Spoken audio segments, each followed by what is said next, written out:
Last little while, I've been working on the relationship between the LLD linker and embedded systems. So, more specifically, linker scripts, main mechanism that embedded developers use to configure the layouts of code and data in the address space of an embedded system. The way that that's actually done is kind of low level, and by that I mean users have to exert a lot of control over the process relative to their actual constraints or desires. So I've been working on introducing higher level mechanisms that allow you to say a little bit more, I don't care exactly how this gets done, take care of it for me, which actually brings some really considerable advantages in terms of usability of LLD for embedded systems. So I'll give a little background on embedded systems. That word means a lot of things to a lot of people, so I'll kind of narrow down that scope to kind of the microcontrollery domain. So if you're not intimately familiar with that domain and what it's like, these tend to be the systems that are among humanity's most sensitive to one or more of the following: cost, power, or latency. And by latency, I mean how quickly the hardware and software can react to events coming in, say, over digital input lines or interrupts. If you have extreme constraints on one of these, then generally general purpose application processors cannot be made to address those concerns past a particular point. It's also the case that general purpose applications generally don't have the ability to meet these constraints. So you end up with a domain where you're running very special purpose hardware and very special purpose code to get something to actually be cheap enough, use low enough power, or react fast enough for whatever your design needs. So these concerns place really specific constraints on the design of hardware. I'm not exactly a double E, so everything that I say here, grain of salt. I'm doubly adjacent.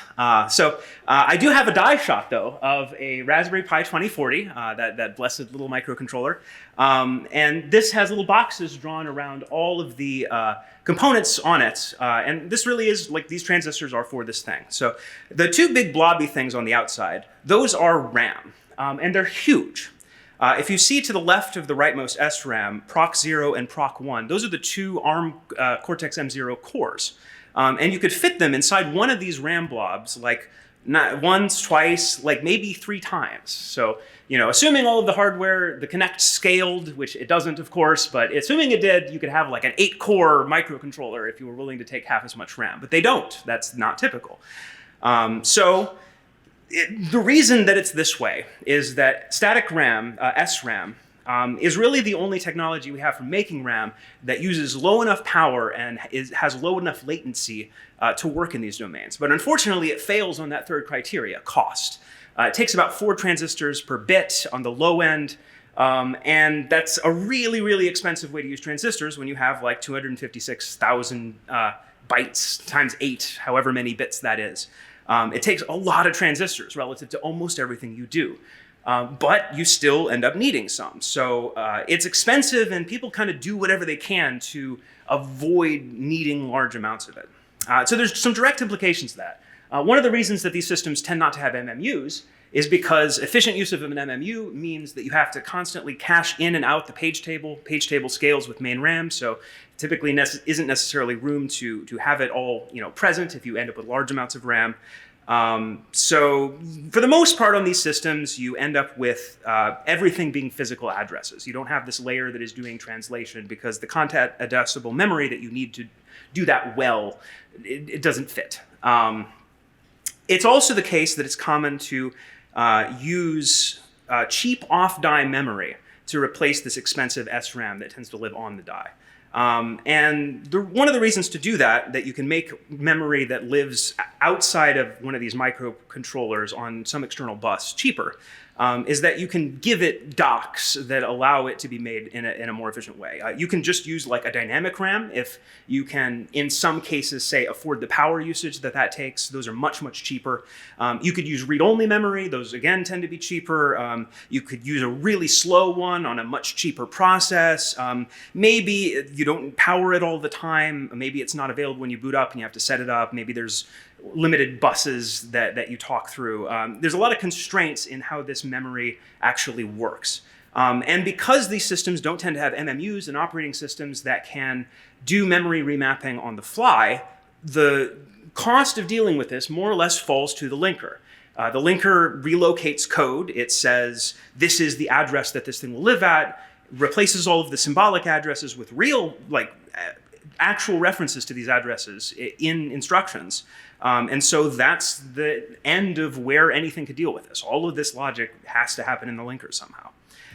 So these things are all really bespoke, these constraints. So developers have to actually tell the linker about them and how to deal with them. The main mechanism that they use to do so is a language called a linker script.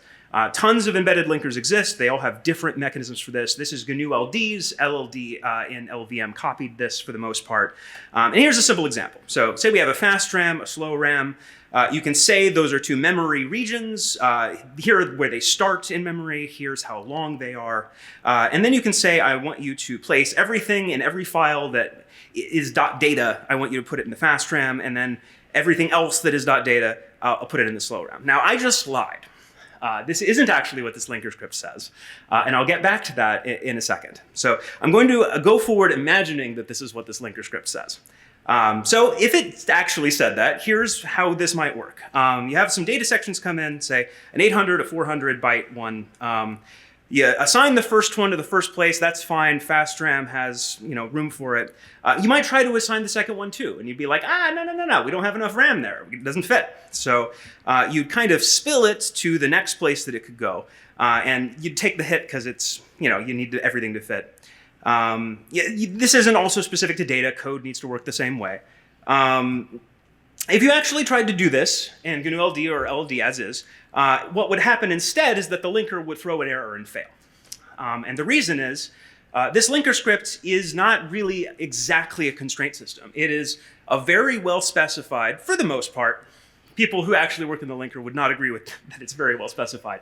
But the semantics of this are such that these wildcards, sections get put wherever they match first.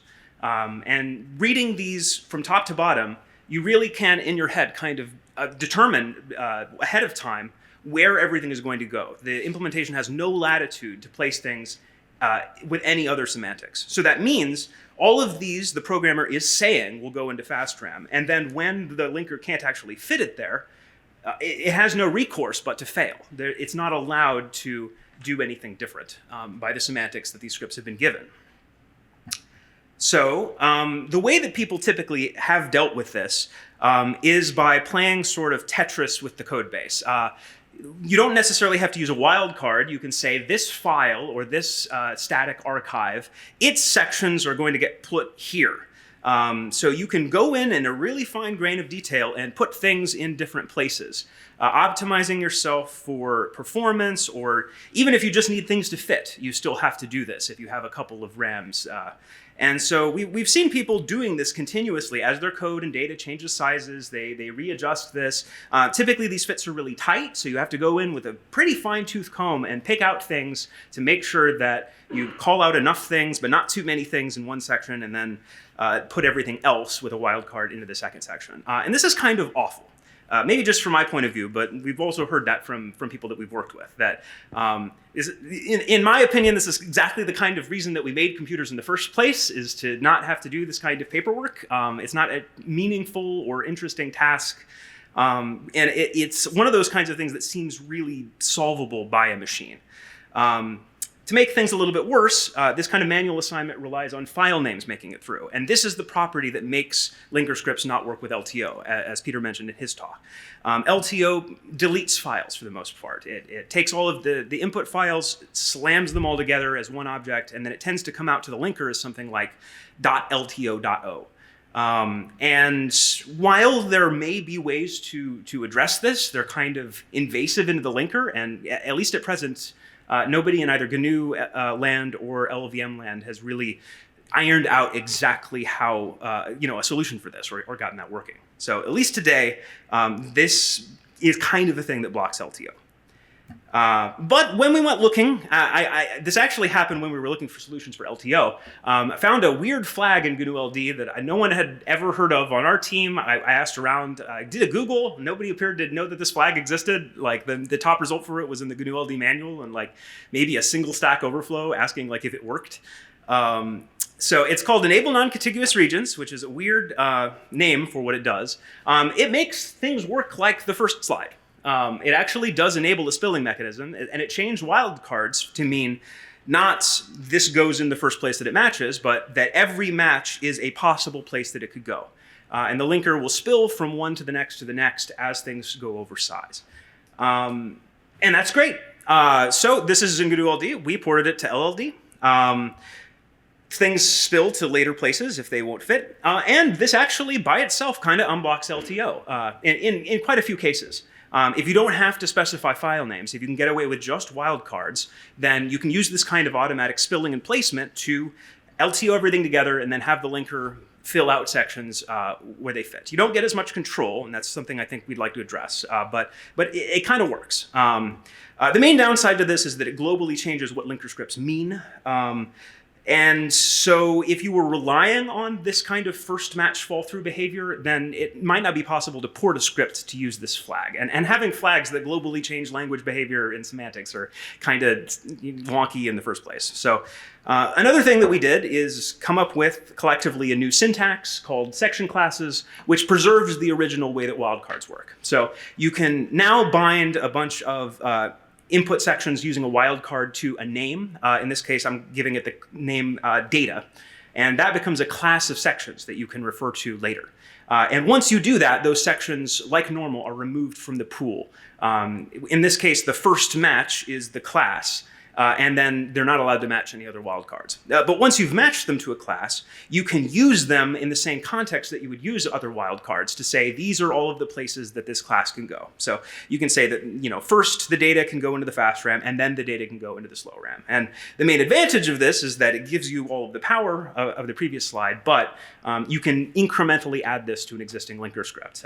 For the moment, it's LLD only, but GNU-LD folks seemed reasonably, comfortable with it when we discussed it. So it's something that might end up in both linkers eventually.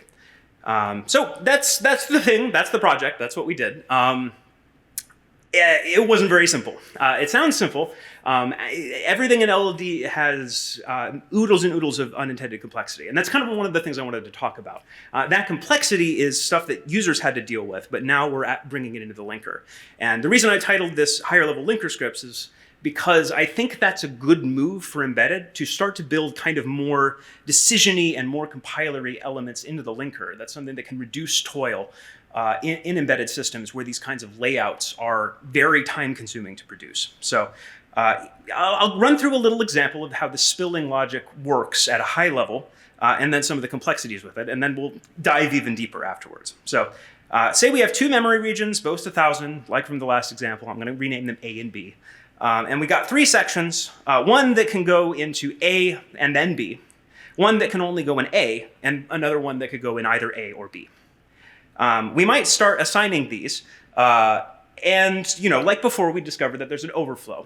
But unlike before, the initial way that I had imagined that this worked is you just go left to right, and then once you got to an overflow, you just start moving things to the next place that they could fit. But the section that caused the overflow isn't one that you can actually move. You could end up discovering that there are late sections. So you need to backtrack and spill things until you could possibly clear this. You'd need to spill at least, say, 0x200 bytes to the next region, and then you might be able to continue on and get a valid assignment. So we actually did do this. There's a fixed point algorithm that operates in the linker that deals with the potential for decisions that are made in address assignments to increase or decrease the size of things, which need to feed back into those same set of decisions. And this is a case like that. It's difficult to guess ahead of time the exact impact of spilling something. So we spill some things kind of last first, and then run that loop again. It's added to this fixed point loop to give it another chance to see, did that actually resolve the conflict and allow things to fit? And this continues some fixed number of times as before until we either determine that this wasn't sufficient or failed the link. So even this I'm not going to say broke everything, but here is a list of all of the existing features in linker scripts and the linker that this interacted with in interesting ways. So there's a lot here, actually, of features where there wasn't exactly an obvious semantics for this. And the size of this list, at least to me, was a little bit surprising. Like, we actually had to go through these one at a time and try to figure out something sensible for them to mean. And there's kind of a reason for this. So even a feature like this can introduce what I'm going to call a horrible circular dependency into the logic of the linker. So it affects this decision of which input sections go into which output sections, like where user code goes into the binary. And that happens really early in LLD. And tons of decisions require that information. Like, where's this thing going to end up? Well, what's the alignment of that thing then? Like, what are the program headers going to be? There's tons of decisions you need to make.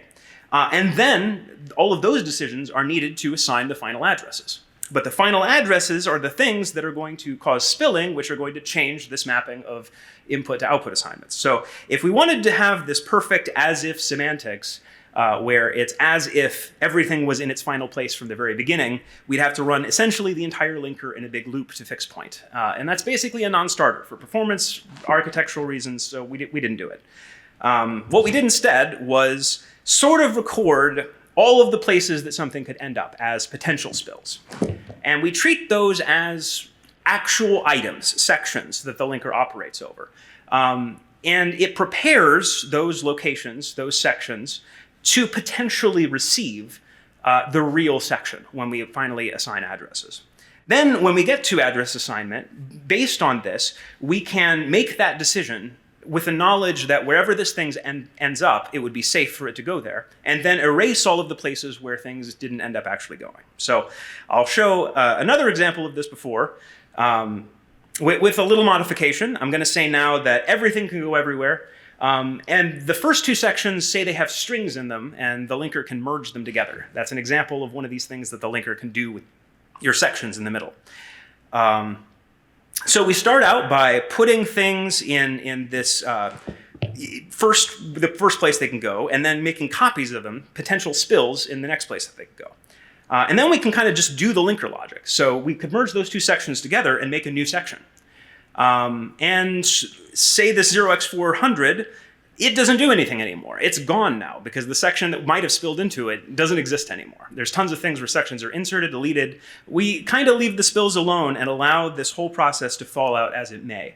And the result of this is that when we get to address assignment, we can teleport sections to the place that they're going to end up being. And the whole rest of the semantics of the linker has a sort of consistent semantics where things, the concerns that depend on addresses all depend on the final location, and the things that don't have a semantics where everything is kind of placed everywhere. Which is admittedly not ideal, but this is kind of a worse is better sort of approach to dealing with this. And it ended up allowing a feature as complicated as this to be implemented in LLD with relatively little code and in a way that's pretty easy to maintain. So that also is more or less how it works. If you go and read the code, then it'd be, with this, hopefully fairly easy to suss this out. One of the things that we'd like to look at is a kind of priority ordering. So this algorithm doesn't really depend on what order sections are considered in and what order regions are assigned to. So if you were to say order memory regions by best first, and order sections by decreasing importance, then the algorithm that is already there will kind of do a first fit greedy placement to optimize performance. And that's really interesting. One of the things that we might be able to do is to incorporate some kind of profiling information into section metadata. Use something like Propeller to group sections into these atomic groups that could be placed well together. And then encode priorities using profile-guided optimization into those sections, and then have this spilling happen in an order such that those get placed, in a way that optimizes performance, minimizes thunks, other concerns that linkers tend to care about, or embedded developers do. So that's pretty much the whole spiel. I've got links to all of the RFCs and documentation that we ended up with as artifacts of this work. And I'd thank you all for listening and ask if there's any questions. Thank you.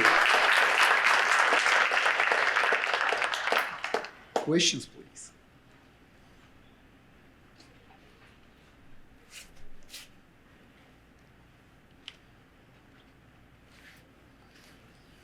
Does this happen post garbage collection or pre garbage collection?